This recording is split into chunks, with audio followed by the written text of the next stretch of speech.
8. marta svake godine širom sveta se tradicionalno obeležava Međunarodni dan žena kao znak sećanja na dugu borbu za ravnopravnost polova, borbu koja se prema mišljenju mnogih još uvijek nije završila.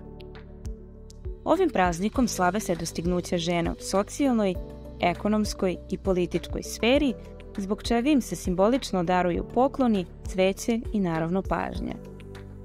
Mnogi na poklone za Međunarodni dan žena gledaju kao na zanemarivanje suštine ovog praznika i dok jedni aktivno raspravljaju o tome, drugi postavljaju jedno veoma važno pitanje, a to je zašto se Međunarodni dan žena proslavlja baš 8. marta.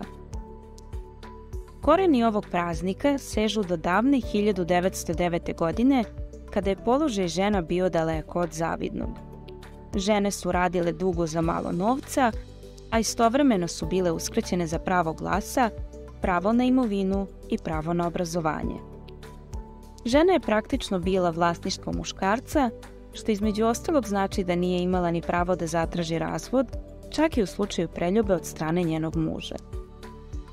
Takve su okolnosti vremenom kod žena stvorile želj za promenama, čime je započela iscrpljujuća borba za dugo sanjanu jednakost polova. Borbu je među prvima započela hrabra i odvažna žena po imenu Emmeline Pankhurst. Emmeline Pankhurst bila je jedan od osnivača Socijalno-političke unije žena pokrenute 1903. godine. Organizovala je brojne mitinge i proteste, zalažući se za to da se ženama omogući pravo da glasaju, zbog čega je više puta bila zatvarana.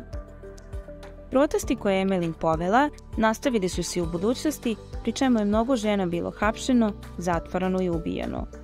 Borba se ipak nastavila dalje. Godine 1909. grupa radnica iz Čikaga i 15.000 žena iz Njujorka nezadovoljno su marširale ulicama zahtevajući skraćeno radno vreme, bolje plate kao i pravo glasa.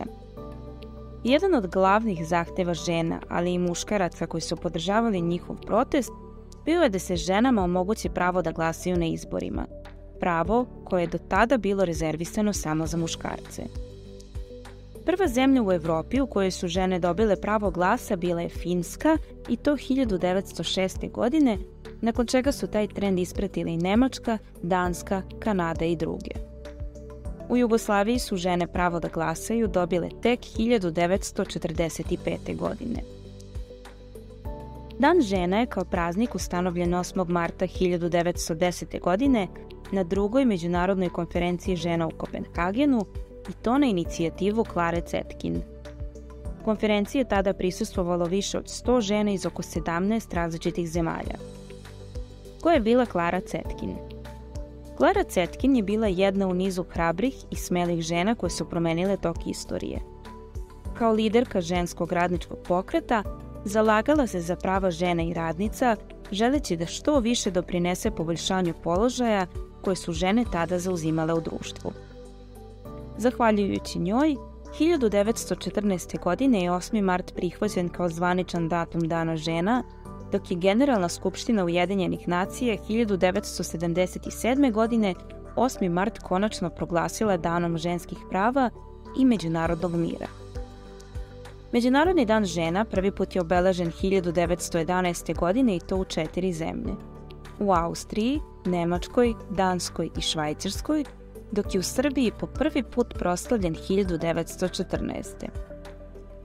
Po proglašenju početka Prvog svjetskog rata, mnogi aktivisti su počeli da ohrabruju učešće žena u njemu.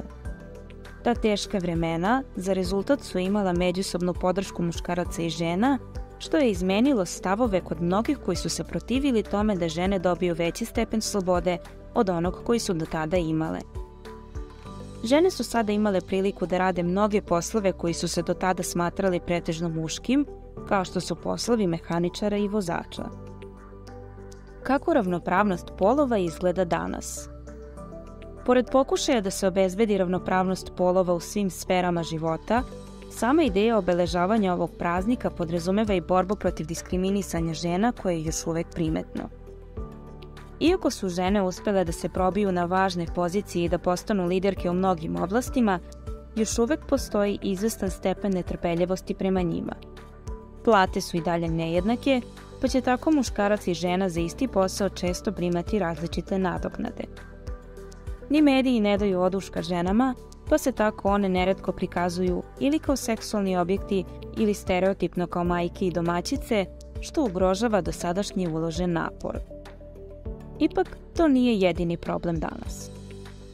U Srbiji neprestano raste brojka ubijenih ili silovanih žena, kao i žrtava porodičnog nasilja, što ukazuje na to da i dalje postoje određeni aspekti društva u kojima se žene posmatraju kao građani drugog reda.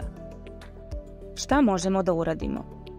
Najvažniji korak u postizanju jednakosti jeste podizanje svesti građana o nekim osnovnim faktorima koji utiču na rušenje ravnopravnosti, kao što su stereotipi, predrasude, odsustvo empatije i nezainteresovanost.